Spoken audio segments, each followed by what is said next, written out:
Borsha. Gradually, these clouds burst and the raindrops start falling. The rain falls in a thin drizzle. The rain falls in torrents. Rain soaks our clothes and drenches the earth. The earth bears fruit and corn. The vegetable and flower seeds bud and blossom.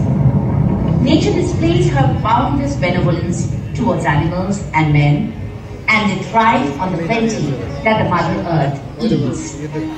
At the end of the dreary summer, it is the time to celebrate. The monsoon has come.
আকাশ ঘিরে মেঘ জুটেছে চাঁদের লোভে লোভে, মেঘের উপর মেঘ করেছে রঙের উপর রং, মন্দিরেতে কাঁসর ঘণ্টা বাজলো ঠং ঠং, ও পারেতে বৃষ্টি এলো ঝাপসা গাছপালা, এ পারেতে মেঘের মাথায় 100 মানিক জ্বালা, বাদলা হাওয়ায় মনে পড়ে ছেলেবেলার গান, বৃষ্টি পড়ে টাপুর টুপুর নদীর বান।